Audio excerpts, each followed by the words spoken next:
শূন্যৰ পৰা বিটিচিত ৪,৪৫১ কিলোমিটাৰ পথ ৯৯৬খন দলং কোনে নিৰ্মাণ কৰিছিল?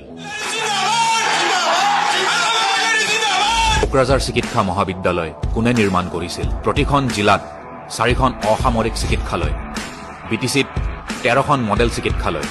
ইউনিচেফে বিটিচিৰ বিশেষ নৱজাতৰ যত্ন ইউনিটক উত্তৰ পূবৰ শ্ৰেষ্ঠ হিচাপে স্বীকৃতি দিছিল, যিটো কাৰ নেতৃত্বত নিৰ্মাণ কৰা হৈছিল? বিটিচিৰ ৰাইজক বিশুদ্ধ পানী যোগান ধৰিবলৈ কাৰ নেতৃত্বত ১,১১৩টা PHC আঁচনি সম্পূৰ্ণ হৈছিল?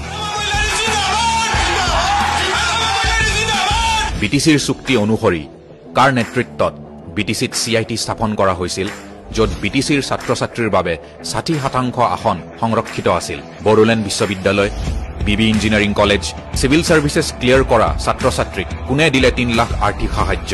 কোনে দিলে ২ লাখ আৰ্থিক সাহায্য যিয়ে MBBS, BDS আৰু IIT ক্লিয়াৰ কৰিছিল?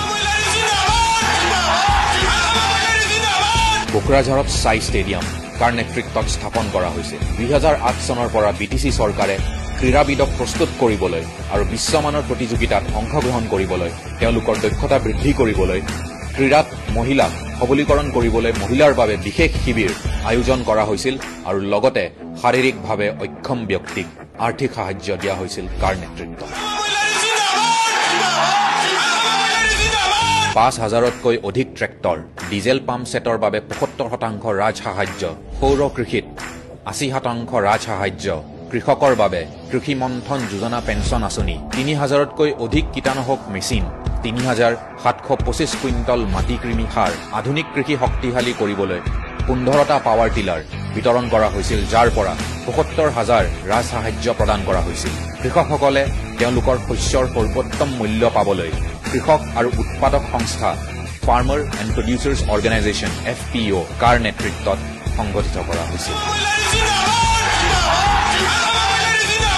চম্পাৱতী জলবিদ্যুৎ প্ৰকল্প ২৭৪টা জলসিঞ্চন প্ৰকল্প কোনে সম্পূৰ্ণ কৰিছিল? বস্ত্ৰ সম্বন্ধীয় সকলো কাম একে ঠাইতে কৰাৰ উদ্দেশ্যে কাৰ নেতৃত্বত সংহত বস্ত্ৰ উদ্যান সাৰৱাজান মুছলপুৰত স্থাপন কৰা হৈছিল? বিটিচিত ৩ লাখৰো অধিক শিপিনী, ২ লাখৰো অধিক হস্তশিল্পী আছে আৰু তেওঁলোকৰ প্ৰচাৰৰ বাবে ২০০৮ চনত ৰফেট কাৰ নেতৃত্বত প্ৰতিষ্ঠা কৰা হৈছিল? ২০০৩ চনৰ বিটিচি চুক্তি অনুসৰি বিটিচিত বিমানবন্দৰৰ দাবী হৈছিল, যাৰ বাবে ভাৰত চৰকাৰে উড়ান আঁচনিৰ অধীনত ৰূপসী বিমানবন্দৰ পুনৰ আৰম্ভ কৰিছিল কাৰ নেতৃত্বত? কোকৰাঝাৰ IT পাৰ্ক, প্লেনেটেৰিয়াম কাৰ নেতৃত্বত স্থাপন কৰা হৈছিল? শূন্যৰ পৰা বিটিচি উন্নয়নৰ বাবে হাগ্ৰামা মহিলাৰীয়ে কৰা কামৰ অগণন উদাহৰণ আছে, যি ২০২০ চনত স্তব্ধ হৈ গ'ল। যদি আমি পুনৰ উন্নয়ন প্ৰক্ৰিয়া আৰম্ভ কৰিব বিচাৰো, তেন্তে হাগ্ৰামা মহিলাৰী অতিকৈ প্ৰয়োজন।